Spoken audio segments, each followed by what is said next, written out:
if we take either one of the two extreme positions. I think we have to work out a case by case. I know it's now a dreaded word, but it has to be a case by case, middle of the road approach. Let me tell you something.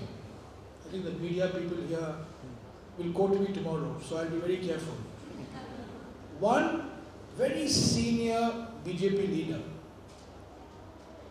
known for his stroke her, so I won't give the sex away, known for his stroke her reformist credentials, known to be progressive in economic matters, told me a couple of months ago that the only solution to the mining issue in India is to nationalize all mining.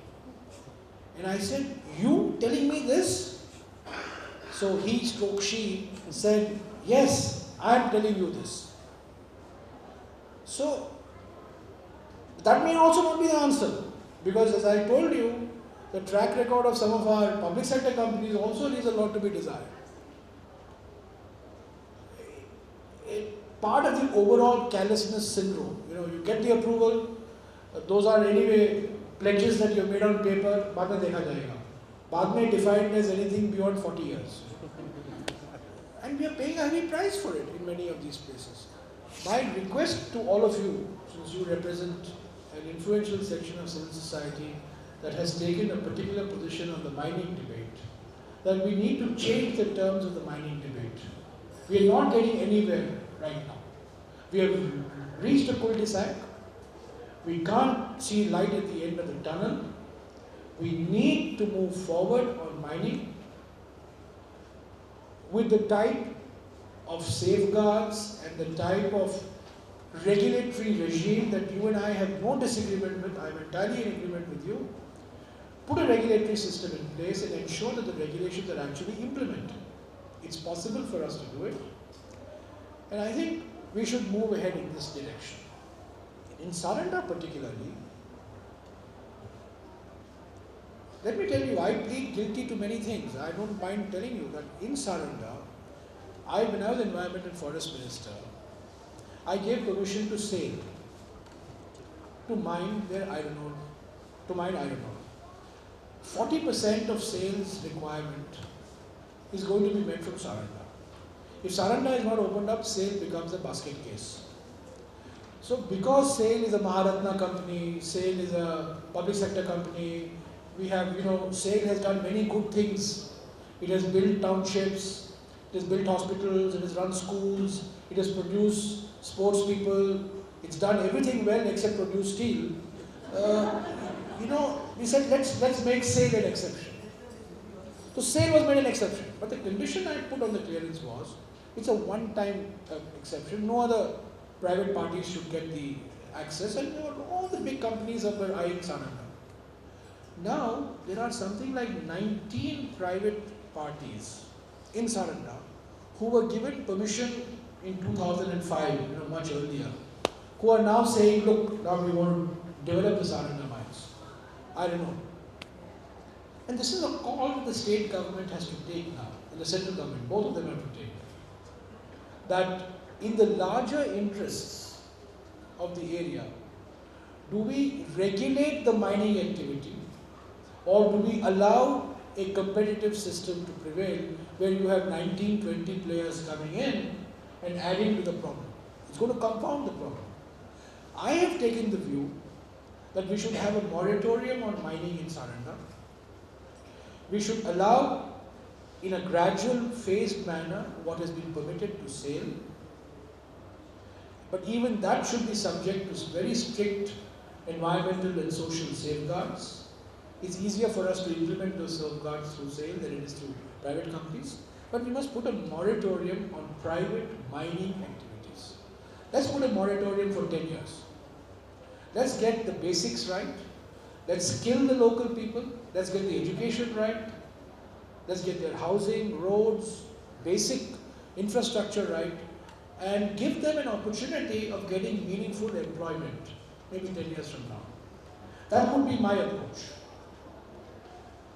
But, as I told you, the mining debate has got only two sides here. Either we put a ban or we allow for full mining. We have to find this in-between ground. And I believe that there are large parts of India which call for a moratorium on mining. The Paderu area in Andhra Pradesh, another Maoist affected area, having the richest bauxite reserves in India.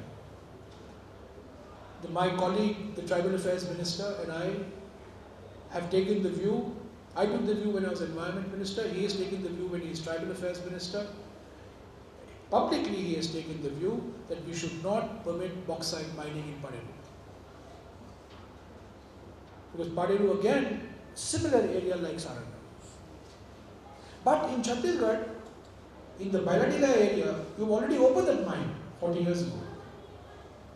The debate is you can't close an existing mine. You can only take a decision not to start a new mine. So where mining is already taking place, like Lohardaga, which I mentioned to you, or Bailadila in Chhattisgarh, there we will have to take steps to ensure that mining brings benefits to local communities.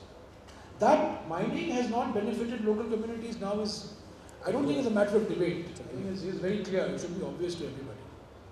And let me also say this, that I think the former Home Minister and the current Finance Minister gets a bum rap. You know, he's not, I think his views on this issue are not radically different from mine.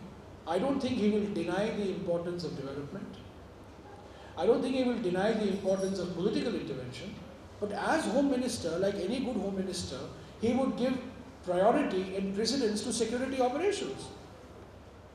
I don't think there's anything unnatural about it. So it is in the nature of the responsibility that is given to people that you must look at and not expect the Home Minister, whoever he may be, to be the greatest champion of ahimsa. He cannot. That is the reality with which we are confronted. Sir, Malik sir. I'll just come. Prisuga. We'll just have this first. Malik sir. Mike.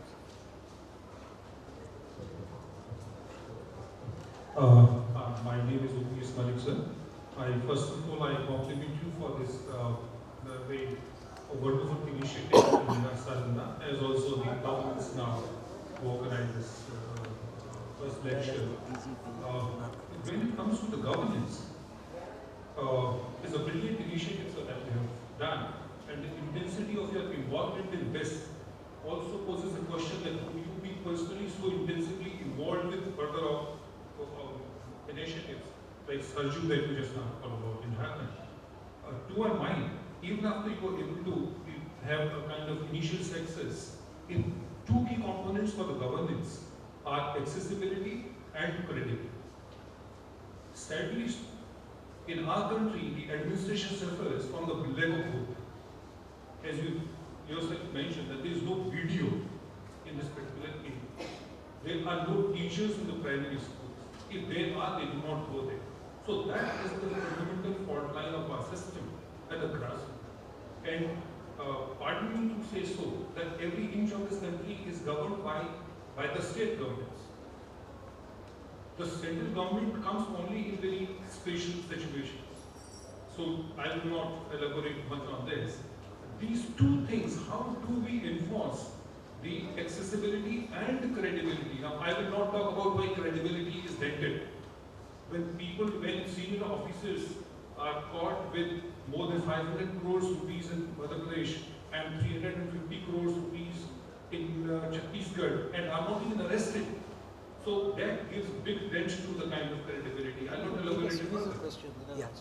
So that is one. In terms of mining, to me, it appears that the modern mindset of development is, I think, at the root of this the mining overactivity in mining. When I was a student, Delhi's population was 4 million. Now NCR is 30 million. and you see high rises and multi-stories. Where does this iron come from? It comes from those areas. So I think unless we have an absolute paradigm shift at national level, you said that there is a difference in the national level and local communities have to be satisfied. How do we reconcile this? Because this unlimited amount of things. Today, most of the private universities are not boasting of academic excellence. They say, as you said, propensity for acquiring more and more land.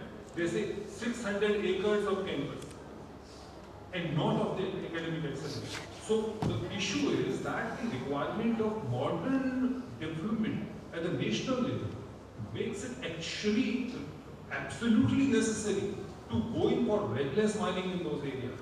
Not only for our consumption, needless to say that we are also exporting. I got the point. I got the point. So that is Why don't my we just take a Yeah. whole, let's take a Yeah, can we question take together. questions? Yeah.